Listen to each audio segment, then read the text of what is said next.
আল্লাহ রাসূল সাল্লাল্লাহু আলাইহি ওয়াসাল্লাম একবার ওয়াজ করতেছেন, সহিহ বুখারীর বর্ণনা। আল্লাহর হাবিব সাল্লাল্লাহু আলাইহি ওয়াসাল্লাম বললেন, ইন্না মিনাশ শাজারি শাজারা, এক ধরনের গাছ আছে, লা ইয়াসকুতু ওয়ারাকুহা, যেই গাছের পাতা কোনোদিন ঝরে না, পাতা পড়ে না, একটা গাছ আছে। মাসালুহা কামাসালিল মুসলিম, এই পাতার দৃষ্টান্ত মুসলিমের দৃষ্টান্ত একই। হাদিসুনি মা হিয়া, দেখি তো কোন সাহাবী বলতে পারে এটা কোন গাছ। আল্লাহর হাবিব বললেন, এমন একটা গাছ আছে যেই গাছের কোনো পাতা ঝরে না। এই পাতার দৃষ্টান্ত, গাছের দৃষ্টান্ত, মুমিনের দৃষ্টান্ত একরকম। ফাহাদিসুনি মা হিয়া, কে আছো বলতে পারো এটা কোন গাছ? কেউ পারে না। সাহাবারা মনে করছে এটা মরুভূমির কোন একটা গাছ হবে। কেউ বাড়ির পাশে যে খেজুর গাছ আছে এটা খেয়াল করে নাই, সবাই চলে গেছে অন্য গাছের দিকে। ক্যাকটাস, গুলমলতা, মরুভূমির রেয়ার যে গাছগুলো আছে, দুর্লভ দুষ্প্রাপ্য গাছগুলো, তারা এক একজন একটার পর নাম বলতে আরম্ভ করলো। আল্লাহ রাসূল সাল্লাল্লাহু আলাইহি ওয়াসাল্লাম বললেন হয় নাই, একজন বলে একটা, আল্লাহর হাবিব বললেন হয় নাই। সবশেষে কেউ যখন পারে না, আল্লাহ রাসূল সাল্লাল্লাহু আলাইহি ওয়াসাল্লাম বললেন, ইন্নাহা নাখলা, এটা খেজুর গাছ। এটা কি গাছ? সবাই বলেন কি গাছ? খেজুর গাছ। কেউ পারে নাই। ওয়াজ শেষ, নসিহত শেষ, সবাই বাড়ি ফিরে যাচ্ছে। সাইয়েদনা ওমর ফারুক রাদিয়াল্লাহু তাআলা আনহু উনি ওনাকে নিয়ে যাচ্ছে। আব্দুল্লাহ ইবনে ওমর হঠাৎ করে বললেন, আব্বা, আল্লাহ রাসূল যখন জিজ্ঞেস করেছিল এটা কোন গাছ, আমি কিন্তু জানতাম এটা খেজুর গাছ, আমি কিন্তু জানতাম। ওমর ফারুক বললেন, বলো নাই কেন? আব্দুল্লাহ ইবনে ওমর বলেন, আব্বা, আপনি পারেন না, আমার চাচা আবু বকর পারে না, মুরব্বী সাহাবারা কেউ পারে না, আমি মাঝখান দিয়ে কেমনে বেয়াদবি করি? সুবহানাল্লাহ বলবেন না? ওমর ফারুক বললেন, বলো কি? তুমি যদি আজকে বিশ্বনবীর সামনে উত্তরটা দিতে পারতা, আমার ছেলে উত্তর দিতে পেরেছে, এটা জেনে আমার বুকটা এত বড় হয়ে যেত। ও আব্দুল্লাহ, কেন তুমি বললা না? আজকে কেউ প্রশ্নের উত্তর করতে পারে নাই, তুমি যদি বিশ্বনবীর সামনে দাঁড়িয়ে প্রশ্নের উত্তর করতে পারতা, আমার বুকটা এত বড় হয়ে যেত। কেন বললা না? তুমি বললে আমি বড্ড খুশি হয়ে যেতাম। সুবহানাল্লাহ পড়েন। তার মানে মাঝে মাঝে জুনিয়ররা সিনিয়রদেরকেও হার মানায় দেয়, এরকম আছে না নাই? এজন্য পরামর্শ করবেন, অবশ্যই পরামর্শ করবেন। সাইয়েদনা ওমর ফারুক যখন খলিফা, তিনি মুরব্বীদের মিটিং এ একটা ছোট্ট বাচ্চাকে রাখতেন, অল্প বয়স্ক এক সাহাবী। ওই সাহাবীর নাম আব্দুল্লাহ ইবনে আব্বাস রাদিয়াল্লাহু তাআলা। মুরব্বীরা মনে কষ্ট পেলেন, কি রে, এই ছেলের সমান নাতি আছে আমার ঘরে, আমার নাতি আছে, এই ছেলের সমান, এই ছেলেকে কেন রাখে? ওমর ফারুক বললেন, একদিন দেখাই দিব আপনাদেরকে কেন রাখি। ওমর ফারুক একদিন সবাইকে বললেন, ইদা জাআ নাসরুল্লাহি ওয়াল ফাতহ ওয়া রাআইতান নাসা ইয়াদখুলুনা ফি দীনিল্লাহি আফওয়াজা। এটা কোন প্রেক্ষাপটে নাজিল হয়েছে আপনারা কে জানেন বলেন তো? এক সাহাবী বললে, এই সূরা দ্বারা বোঝানো হয়েছে আমাদের যখন বিজয় অর্জিত হবে তখন যেন আমরা বেশি বেশি আল্লাহর প্রশংসা করি। ওমর ফারুক বললেন, উত্তর হয় নাই। আরেক বয়স্ক সাহাবী বললেন, আমাদেরকে রব্বুল আলামিন বড় বড় শহর বিজয়ের ব্যাপারে আদেশ দিয়েছে, এই সূরা দ্বারা আমি এটা বুঝেছি। ওমর ফারুক বললেন, হয় নাই। কেউ যখন উত্তর করতে পারে না, ওমর ফারুক বললেন, ও আব্দুল্লাহ ইবনে আব্বাস, তুমি এই সূরার ব্যাপারে কি জানো? আব্দুল্লাহ ইবনে আব্বাস বলেন, হুয়া আজালু রাসূলিল্লাহ, এই সূরা দ্বারা বিশ্ব নবীর আগাম মৃত্যুকে বোঝানো হয়েছে। ইদা জাআ নাসরুল্লাহি ওয়াল ফাতহ, নবী হে, যখন বিজয় আসবে, আল্লাহর পক্ষ থেকে সাহায্য আসবে, ওয়া রাআইতান নাসা ইয়াদখুলুনা ফি দীনিল্লাহি আফওয়াজা, আপনি দেখবেন দলে দলে বানের পানির মতো লোকজন কালিমার ছাতার নিচে প্রবেশ করতেছে। তো সবাই যখন কালিমা পড়ে মুসলমান হয়ে যাবে, সবাইকে মুসলমান বানানোই ছিল বিশ্বনবীর মিশন। মিশন যখন কমপ্লিট, নবী থাকার পৃথিবীতে আর দরকার নাই। এই সূরা দ্বারা আল্লাহ বুঝিয়েছেন বিশ্বনবী পৃথিবীতে আর বেশি দিন বেঁচে নাই। চিল্লায় বলেন ঠিক কিনা? ওমর ফারুক ডেকে বললেন, আব্দুল্লাহ, মারহাবা, মারহাবান বিকা ইয়া আব্দুল্লাহ ইবনে আব্বাস। ও আব্দুল্লাহ ইবনে আব্বাস, মাশাআল্লাহ তাবারাকাল্লাহ, কেউ সঠিক উত্তর না দিতে পারলেও তুমি সঠিক উত্তর দিয়েছো। তুমি এই সূরার ব্যাপারে যতটুকু জানো আমিও জানি ততটুকু। পড়েন সুবহানাল্লাহ। তুমি সঠিক উত্তর দিয়েছো। এই হাদিসগুলো প্রমাণ করে মাঝে মাঝে জুনিয়ররা সিনিয়রদেরকেও হারিয়ে দেয়। চিল্লায় বলেন ঠিক কিনা? এজন্য মাঝে মাঝে বাচ্চা ছেলেদেরও পরামর্শের দরকার আছে না নাই? ঘরে সুখ নাই, শান্তি নাই, কারণ পরামর্শ করেন না তো। আব্বা আম্মার পরামর্শ নেন, স্ত্রীদের পরামর্শ নেন, ছেলে মেয়েদের পরামর্শ নেন। গুরুত্বপূর্ণ সিদ্ধান্ত নেওয়ার আগে পরামর্শ করে সিদ্ধান্তগুলো নেওয়ার দরকার আছে না নাই? পরামর্শ করে ফ্যামিলি মিটিং এ যদি আমরা সিদ্ধান্ত নেই, ওই সিদ্ধান্তে বরকত দিবে কে? এই যে কোরআনের বঙ্গানুবাদ পাওয়া যায় না এখন, কথা বলেন। স্মার্টফোন আছে কার কার দেখি? হ্যাঁ, কারা কারা স্মার্ট দেখি? হাজার হাজার স্মার্ট, মাশাআল্লাহ। এই স্মার্টফোনের ভেতরে আল কোরআন নামে বাংলায় কোরআনের একটা অ্যাপস পাওয়া যায়। কথা বলেন, পাওয়া যায় কি যায় না? আজকে থেকে এই অ্যাপসটা ডাউনলোড করে প্রতিদিন 1 আয়াত 2 আয়াত 3 আয়াত করে পড়া শুরু করে দেন। বাঁচতে হলে পড়তে হবে, বাঁচতে হলে জানতে হবে, ঠিক কিনা? এই স্লোগান আমাদেরকে শিখায়। এই স্লোগান তো আল্লাহ, এই স্লোগান দিয়েই তো আল্লাহ কোরআন শুরু করছে, ইকরা বিসমি রাব্বিকাল্লাযী খালাক। বাঁচতে হলে জানতে হবে, বাঁচতে হলে পড়তে হবে, পড়ার কোনো বিকল্প নাই। আওয়াজ করে বলেন ঠিক কিনা? মোবাইলের অ্যাপসের ভেতরে আমরা কোরআন রাখতে রাজি আছি তো সবাই? হাদিসের অ্যাপস ডাউনলোড করতে রাজি আছি তো? বাস রাজি আছি, ডাউনলোড করে রাখা দেবো, আর কেউ পড়বো না নাকি? হ্যাঁ, প্রতিদিন একটা আয়াত হলেও যেন আমরা পড়ি। আল্লাহ যা বলা দরকার সব বলে দিয়ে গেছে, নতুন করে আর কিছু বলবে না। আমরা যেন পড়াশোনা করি, আমরা যেন একটা পাঠাগার বানাই। আবারও কখনো আসার সুযোগ হলে আমি জিজ্ঞেস করবো, যদি আমার মনে থাকে যে আপনাদের পাঠাগার আছে কার কার ঘরে, সেদিন সবার হাত তুলতে হবে। এমনি পারা যাবে তো? আল্লাহ তুমি তৌফিক দাও। বৌমা শাশুড়ির দোষ খোঁজে, শাশুড়ি দোষ খোঁজে বৌমার, এগুলো আমাদের এলাকায় সোজানো করে নাই। হ্যাঁ, আছে আছে আছে। ফ্যামিলিটা জাহান্নামের টুকরা হয়ে গেছে। বউ শাশুড়ি দেখতে পারে না, শাশুড়ি বউ দেখতে পারে না, আছে না নাই? এর কারণটা কি শুনি বলেন? 3টা উত্তর নিব এখান থেকে। একজন বলেন যে বৌমা শাশুড়ির পিছনে লাগা থাকে, আর শাশুড়ি বৌমার পিছনে লাগা থাকে। বৌমা শাশুড়ির ছায়া দেখতে পারে না, শাশুড়ি বৌমার ছায়া দেখতে পারে না। কারণটা কি? একজন এদিকে আওয়াজ করে। আত্মসম্মানের কারণে, তার মানে ইগো, ইগো প্রবলেম। এদিকে একজন, ইসলামের জ্ঞান নাই, মাশাআল্লাহ। আর এদিকে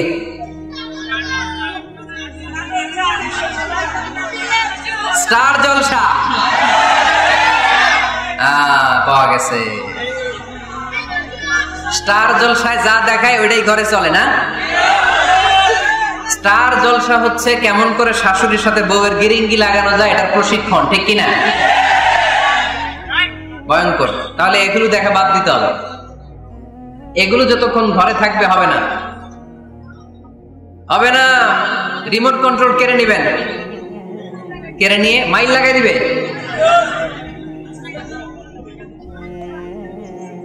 একটা ক্ষুধার্ত বাঘ 1 মাস খায় নাই, তারপরে হরিণের মাংস পাইছে।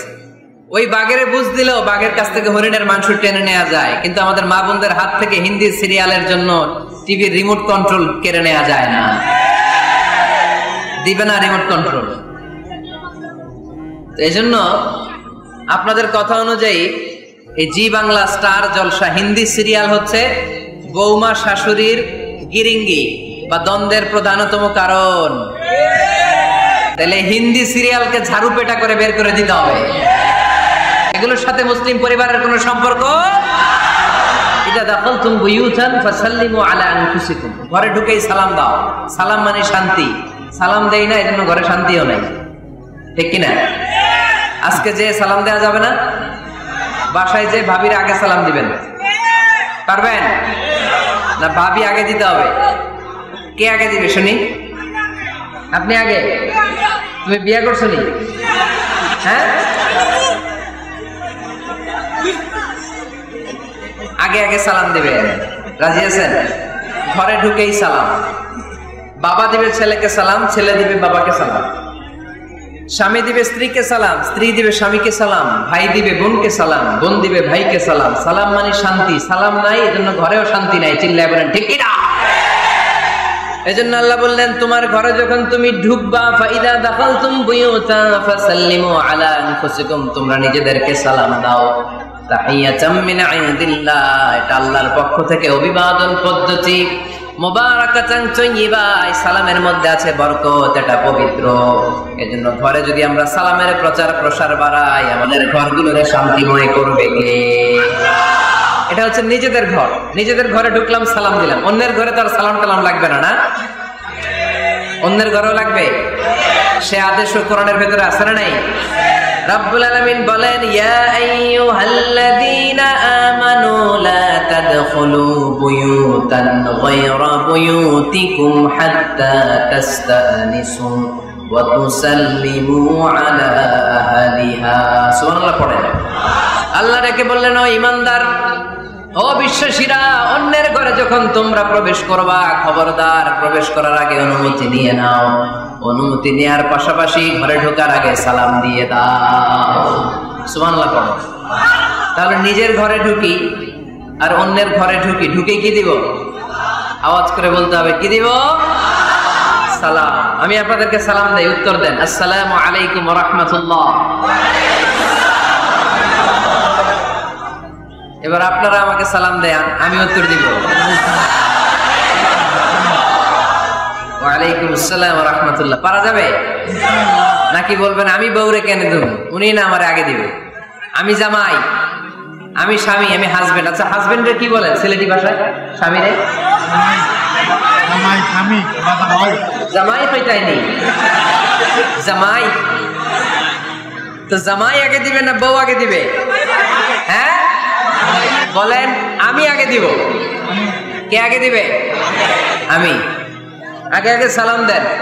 আল্লাহর হাবিব সাল্লাল্লাহু আলাইহি ওয়াসাল্লাম বললেন, সহিহ মুসলিমের বর্ণনা, সহিহ মুসলিমের বর্ণনা, আওয়ালা আদুল্লুকুম আলা শাইইন ইযা ফাআলতুমুহু তাহাবাবতুম। আল্লাহর হাবিব বললেন, আমি কি তোমাদেরকে এমন একটা ফর্মুলা শিখাইয়া দিব না, এই ফর্মুলা যখন তোমরা অ্যাপ্লাই করবে তোমাদের মধ্যে পারস্পরিক ভালোবাসা বাড়িয়ে দিবে কে? সাহাবীরা বললেন, ইয়া রাসূলুল্লাহ, অবশ্যই আপনি আমাদেরকে শিখাইয়া দেন। কোন সেই ফর্মুলা, যেই ফর্মুলা অ্যাপ্লাই করলে আমাদের মধ্যে ভালোবাসা বেড়ে যাবে? আল্লাহর হাবিব বললেন, আফশুস সালাম বাইনাকুম। নিজেরা নিজেদের মধ্যে সালামের প্রচার করো, প্রসার করো। দেখা হলে একে অপরকে তোমরা বেশি বেশি সালাম দাও। আফশুস সালাম বাইনাকুম, নিজেরা নিজেদের মধ্যে সালাম দাও। সালাম নাই ফলে ভালোবাসা নাই, সালাম নাই ফলে আমার ঘরে শান্তি নাই। তাহলে ঘরে শান্তি আনার এক নাম্বার ফর্মুলা হচ্ছে সালাম। চিল্লায় বলতে হবে সোজানগরের ভাইরা, এক নাম্বার ফর্মুলার নাম কি? সালাম। সাইয়েদনা আদম আলাইহিস সালামকে যখন আল্লাহ তাআলা বানালেন, বানানোর পরে আল্লাহ বলেন না আদম সেজদা করো, আদম কোরআন তেলাওয়াত করো, আদম জিকির করো, আদম তাসবিহ পড়ো, না। আল্লাহ প্রথম যে আদেশটা দিয়েছেন সেটা হচ্ছে সাল্লিম, আদম সালাম দাও। আদম কি দাও? সালাম দাও। আল বাদিউ বিসসালামি বারিউম মিনাল কিবর, আগে আগে যে সালাম দেয় তার অন্তর থেকে অহংকার উঠিয়ে নেয় কে? আমাদের অন্তরে অহংকার আছে না নাই? যাদের অন্তরে বেশি বেশি অহংকার, তার আমরা বেশি বেশি সালাম দিব। আমাদের হৃদয়টাকে অহংকার মুক্ত করে দিবে কে? সেই বুখারীর বর্ণনা, লাম্মা খালাকাল্লাহু আদামা ওয়া কানা তুলুহু 60 যিরাআন। রব্বুল আলামিন সাইয়েদনা আদম আলাইহিস সালামকে যখন তৈরি করলেন 60 হাত লম্বা করে বানালেন। আবার আমরাও যারা জান্নাতের ভেতরে ঢুকবো আমাদেরকেও সেদিন 60 হাত লম্বা করে বানিয়ে দিবেন কে? কয় হাত লম্বা হয়ে ঢুকবেন জান্নাতে? 60 হাত। সাইয়েদনা আদম আলাইহিস সালামকে যখন আল্লাহ তাআলা বানালেন, বানিয়ে আল্লাহ তাআলা প্রথম যে আদেশটা করলেন সেটা হচ্ছে সাল্লিম, আদম সালাম দাও। কি দাও? সাল্লিম আলা উলাইকান নাফার, এই ফেরেশতাদের এই দলটাকে সালাম দাও। কারণ ইবলিস অহংকারের কারণে সে হয়েছে জাহান্নামী। আল্লাহ চেয়েছেন আমার আদম যেন অহংকারী না হয়, এজন্য আগে আগে সালাম দেওয়া শিখাইয়া দিলেন। চিল্লায় পড়েন আল্লাহু আকবার। আগে যে সালাম দেয় তার হৃদয় থেকে অহংকারকে আল্লাহ মুক্ত করে দেয়, এজন্য আগে সালাম দিবেন। মুরব্বীরা বসে থাকবেন না যে বাচ্চাটা আমার আগে দিবে। অনেক মুরব্বীরা এরকম করে যে আমি দেবো কেন, আমি তো মুরব্বী, ছোটরা আমারে দিবে, এরকম আছে না নাই? আপনি দেন না। আপনি কয়েকদিন দিতে দিতে লজ্জায় পড়ে বাচ্চাটাও আপনারা সালাম দিতে শুরু করবে, ঠিক কিনা? আপনি আপনার স্ত্রীকে কয়েকদিন দিয়ে দেখেন না, কয়েকদিন দিয়ে দেখেন, দেখবেন কয়েকদিন পরে আপনার স্ত্রীও আপনাকে সালাম দিতে শুরু করবে, ঠিক কিনা? এজন্য ফ্যামিলিতে সুখ শান্তি আনার প্রথম মাধ্যম হচ্ছে সালাম। প্রথম মাধ্যম কি? সালাম দিন আর সালামতে থাকুন। সালাম দিন আর কিসে থাকুন? সালামতে থাকুন। জান্নাতে যখন জান্নাতীরা যাবে, জান্নাতীদেরকে বারবার সালাম দেয়া হবে। প্রতিটা গেটেই ফেরেশতারা সালাম দিবে। চিল্লায় পড়েন আল্লাহু আকবার। ফেরেশতারা বলবে সালামুন আলাইকুম তিবতুম ফাদখুলুহা খালিদিন। ও জান্নাতীরা আসেন, বসেন, আল্লাহর পক্ষ থেকে আপনাদের জন্য সালাম। ওয়া তাহিয়াতুহুম ফিহা সালাম, জান্নাতের অভিবাদন পদ্ধতির নাম হচ্ছে সালাম। জান্নাতীরাও একে অপরকে সালাম দিবে। সুবহানাল্লাহ পড়েন। জান্নাতে ঢুকলেই সালাম, জান্নাতে বসলেই সালাম, জান্নাতে একে অপরের সাথে দেখা হলেই সালাম। তাই যারা ঘরের ভিতরে জান্নাতি আমেজ উপভোগ করতে চান তারা একে অপরকে সালাম দিবেন। রাজি আছেন? সালাম দিন আর সালামতে থাকুন। ঘরে যারা জান্নাতি সুখ অনুভব করতে চান তারা সালাম দিবেন। তাহলে আজকে থেকে ঘরে সুখ সমৃদ্ধি আর শান্তি ফিরিয়ে আনার প্রথম ফর্মুলা আমরা জানলাম সালাম। চিল্লায় বলেন, প্রথম ফর্মুলা কি? মনে থাকবে না ভুলে যাবেন? বাসায় যে আজকে সালাম দেয়া যাবে? সবাই পারবেন? মাশাআল্লাহ। 1 নম্বর পয়েন্ট শেষ। ঘরে শান্তি রাখার, রহমত রাখার 2 নম্বর পদ্ধতি হচ্ছে ঘরে ছবি টাঙিয়ে রাখবেন না। ছবি না, বিয়ের ছবি টাঙিয়ে রাখবেন না। মৃত আব্বা আম্মার ছবি বাধাই করে টাঙিয়ে রাখবেন না। নেতা নেত্রীর ছবিও টাঙিয়ে রাখা যাবে না, এটা নিষেধ। রহমতের ফেরেশতারা আসে না, ঘরে ঢুকে না। ইন্নাল মালাইকাতা লা তাদখুলু বাইতান ফিহি তামাসিল ওয়া সূরা, যে ঘরে মূর্তি আছে আর ছবি টাঙিয়ে রাখে ওই ঘরে রহমতের ফেরেশতা প্রবেশ করে না। তো ঘরে যে রহমত নাই, শান্তি নাই, আপনি রহমতের ফেরেশতা ঢোকার ব্যবস্থাই তো রাখেন নাই। এত রহমত নিয়ে আসতে চায় কিন্তু ঢুকতে পারেন না, ওই যে ছবি টাঙিয়ে রাখছেন।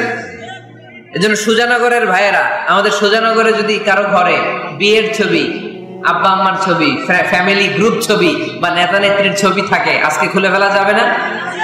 খুলে ফেলা যাবে মুসলমান? খুলে ফেলবেন। হ্যাঁ, আপনি ফ্যামিলি গ্রুপ ছবি রাখতে পারেন। আব্বা আম্মা ভাই বোন সবাই মিলে একটা গ্রুপ ছবি তুললে স্মৃতির জন্য রাখা যায়। এটা অ্যালবাম বন্দি করে রাখবেন, মাঝে মাঝে দেখবেন। দেখলে মৃত্যুর কথা স্মরণ হয়। আরে 10 বছর আগের ছবিটা দেখলে কি কুচকুচে কালো দাড়ি ছিল আমার, এখন সাদা হয়ে গেছে, ঠিক কিনা? তখন বুঝবেন যে মৃত্যুর দিকে আমি এগিয়ে যাচ্ছি। এই দুনিয়াটা ক্ষণিকের, একটা ধোঁকা, একটা মরিচিকা, একটা লোভ আর লালসার পেছনে আমরা ছুটে বেড়াচ্ছি। ধোঁকা, আসল জীবন কবরের জীবন। পুরাতন ছবির অ্যালবাম গুলো খুললে মৃত্যুর কথা স্মরণ হয়। আহা, দাদা পাশে বসা ছিল, আজকে দাদা নাই। নানারা নিয়ে একটা ছবি তুলে অ্যালবামে রাখছিলাম, আজকে নানা নাই। বাবার সাথে ছবি ছিল, আজ বাবা নাই। মৃত্যুর কথা স্মরণ আছে না নাই? প্রয়োজনে আব্বা আম্মার সাথে বা নিজেদের ফ্যামিলি গ্রুপ পিকচার তুলতে পারবেন, এটা অ্যালবাম বন্দি করে রাখেন, কিন্তু টাঙিয়ে রাখা যাবে? রাখবেন আপনারা? ঘরের ভেতরে গিটার রাখা যাবে না। গিটার চেনেন? হারমোনিয়াম রাখা যাবে না। ঢোল তবলা, বাজারে ঢোল বাজারে বাঁশি আছে না নাই? ঢোল রাখতে পারবেন না। বংশী বাজায় কে রে সখী, বংশী বাজায় কে? বংশী রাখা যাবে না। বংশী মানে বাঁশি। এই বাঁশি, ঢোল, তবলা, হারমোনিয়াম, গিটার এগুলো যদি ঘরে থাকে রহমতের ফেরেশতা ঢুকে না। আল্লাহ হাবিব সাল্লাল্লাহু আলাইহি ওয়াসাল্লাম বলেছেন, বুইস্তু লিউকাসসিরাল মাযামির, ঢোল, বাদ্য, হারমোনিয়াম, তবলা এগুলোকে ভেঙে মাটির সাথে চুরিয়ে দেওয়ার জন্য আমি বিশ্বনবী আগমন করেছি। চিল্লায় বলেন ঠিক কিনা?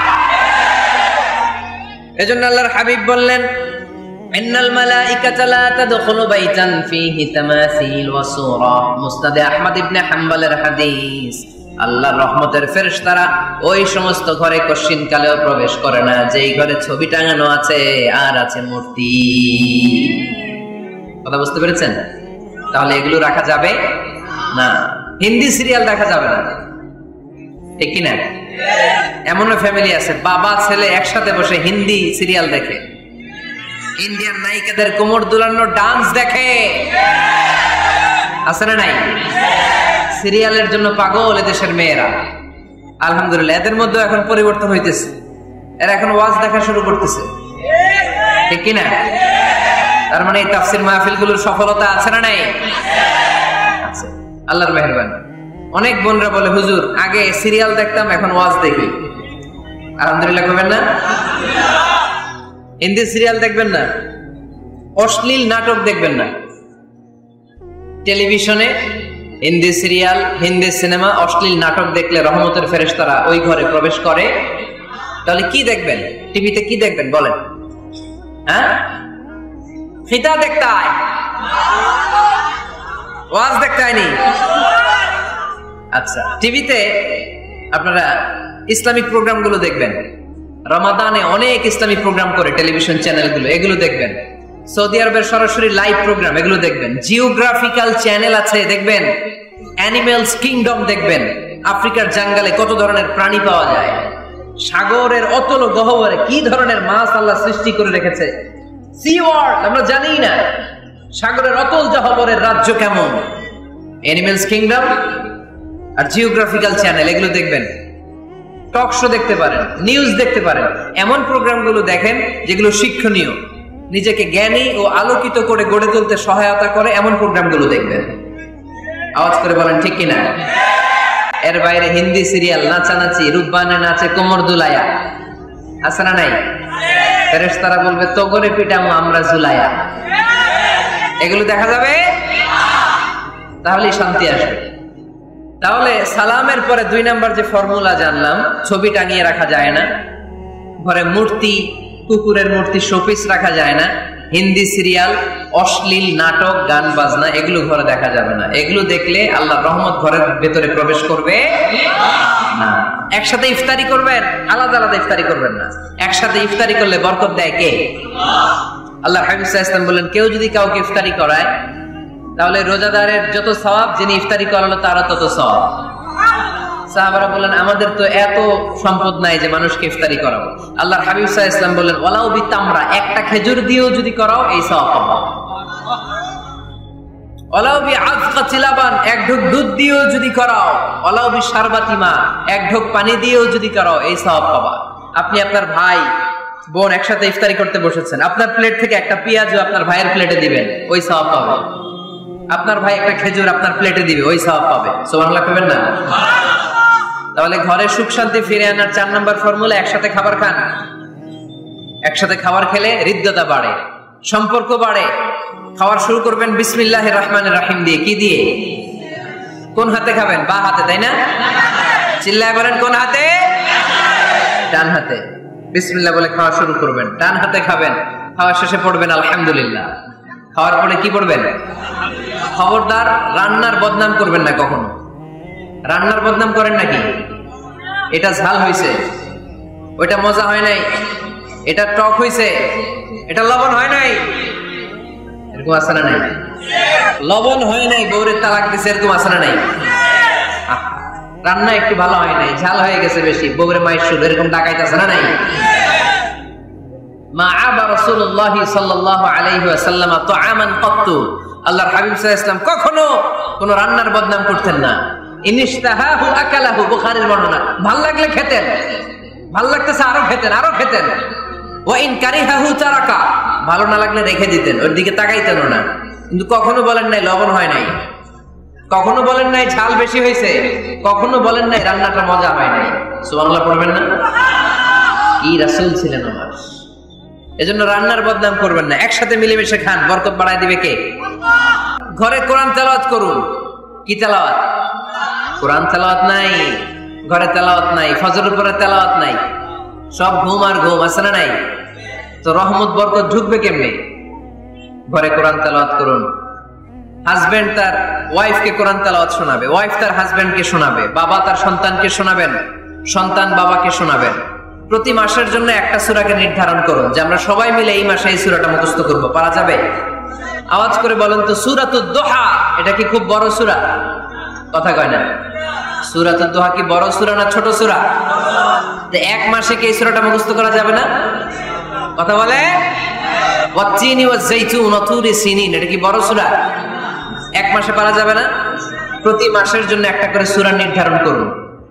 তাহলে 12 মাসে কয়টা সূরা? আওয়াজ করে বলতে হবে, 12টা সূরা। প্রতি মাসে একটা। এই যে নতুন বছরের জন্য প্ল্যান নেন, ঘরটারে কি করে সুখী সমৃদ্ধ বানাবেন। প্রতি মাসের জন্য কয়টা সূরা? 12 মাসে তাহলে কয় সূরা? 12 সূরা। প্রতি সপ্তাহে আপডেট নেবেন, খোঁজ খবর নেবেন, কয় আয়াত হইলো তোমার। স্ত্রীর খোঁজ খবর নেবেন, সন্তানের খোঁজ খবর নেবেন, কয় আয়াত হলো। মাস শেষে সবাই সবার কাছ থেকে শুনবেন, ঘরের বরকত বাড়ায় দিবে কে? এরকম ফ্যামিলি আমাদের সবার হোক, আমরা চাই না? হ্যাঁ, স্ত্রী তার স্বামীকে কোরআন তেলাওয়াত করে শোনায়, স্বামী তার স্ত্রীকে কোরআন তেলাওয়াত করে শোনায়, বাবা তার সন্তানকে কোরআন তেলাওয়াত করে শোনায়। সন্তান তার বাবাকে কোরআন তেলাওয়াত করে শোনায়। আপনার ছেলে মেয়েরা যখন কোরআন পড়ে আওয়াজ করে পড়তে বলেন, যাতে ভুল হলে শুধরে দিতে পারে। এবং প্রতি মাসে যে সূরাটা মুখস্থ করবেন ওই সূরাটা তাদাব্বুরে কোরআন করতে হবে, অর্থ জানতে হবে। মাতৃভাষায় কোরআনের অর্থ জানার দরকার আছে না নাই? তাহলে ঘরে কোরআন তেলাওয়াত করবেন। আল্লাহ রাসূল সাল্লাল্লাহু আলাইহি ওয়াসাল্লাম আম্মা জান আয়েশা রাদিয়াল্লাহু তাআলা আনহার কোলের মধ্যে মাথা রেখে কোরআন তেলাওয়াত করতেন। সুবহানাল্লাহ নাই? স্ত্রীর কোলে মাথা রেখে কোরআন তেলাওয়াত করবেন, পারবেন না? কষ্ট হবে? স্ত্রীর কোলে মাথা রেখে কোরআন তেলাওয়াত করবেন, এটা সুন্নাহ। আল্লাহ রাসূল সাল্লাল্লাহু আলাইহি ওয়াসাল্লাম আম্মা জান আয়েশা রাদিয়াল্লাহু তাআলা আনহার কোলে মাথা রেখে কোরআন তেলাওয়াত করতেন।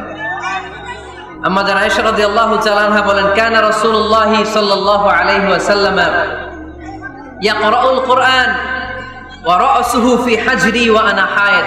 আমার মাসিক চলা অবস্থায়, মেনস্ট্রুয়েশনাল পিরিয়ড চলা অবস্থায় আমার কোলে মাথা রেখে বিশ্বনবী কোরআন তেলাওয়াত করেছেন, আর আমি শুনেছি। চিল্লায় পড়েন সুবহানাল্লাহ। ঘরে শান্তি নাই, কারণ কোরআন তেলাওয়াত নাই। তো কোরআনের তেলাওয়াতও নাই, শান্তিও নাই। আল্লাহ হাবিব সাল্লাল্লাহু আলাইহি ওয়াসাল্লাম বলেছেন, সহিহ মুসলিমের হাদিস, লা তাজআলু বুয়ুতাকুম মাকাবিরা, তোমরা তোমাদের ঘরটারে গোরস্থান বানিয়ে রেখো না। ফা ইন্না শাইতানা ইয়ানফিরু মিনাল বাইতিল্লাযী তুকরাউ ফীহি সূরাতুল বাকারা, কারণ শয়তান ওই ঘর থেকে দৌড়ে পালায় যেই ঘরে সূরাতুল বাকারা তেলাওয়াত করা হয়। সুবহানাল্লাহ পড়েন। এজন্য ঘর উদ্বোধনের সময় কোন সূরা পড়তে হয়? সূরা বাকারা। চিল্লায় পড়েন কোন সূরা? আওয়াজ করে পড়েন কোন সূরা? নতুন ঘর করছেন, নতুন দোকান করছেন, নতুন ফ্ল্যাট কিনেছেন, কোন সূরা পড়বেন? সূরাতুল বাকারা। শয়তান ওই ঘরে থাকে না। সহিহ মুসলিমের আরেকটা হাদিসে আল্লাহ রাসূল সাল্লাল্লাহু আলাইহি ওয়াসাল্লাম বলেছেন, ইকরাউ সূরাতাল বাকারা, তোমরা সূরা বাকারা তেলাওয়াত করো। ফা ইন্না আখযাহা বারাকা, যে সূরা বাকারা পড়ে আল্লাহ তাআলা ওই ঘরটায় বরকত দেয়। ওয়া তারকাহা হাসারা, আর যে সূরা বাকারা পড়ে না সে খালি আফসোস করে। ওয়ালা ইস্তাতিউহাল বাতালা, কোন জিন, কোন পেতনি, কোন ব্ল্যাক ম্যাজিক, কোন জাদু টুনা বান ওই ঘরের কোন সদস্যকে কোনো ক্ষতি করতে পারে না। আবার সূরা বাকারায় একটা আয়াত আছে, কোরআনের সর্বশ্রেষ্ঠ আয়াত। বলেন তো আয়াতটার নাম কি? আওয়াজ করে বলেন কোন আয়াত? আল্লাহর হাবিব সাল্লাল্লাহু আলাইহি ওয়াসাল্লাম বললেন, মান ক্বারা আয়াতাল কুরসি দুবুরা কুল্লি সালাতিন মাকতুবা, প্রত্যেক ফরজ সালাতের পরে যে ব্যক্তি আয়াতুল কুরসি পড়বে তার জান্নাতে যাওয়ার ব্যাপারে আর কোনো বাধা থাকবে না।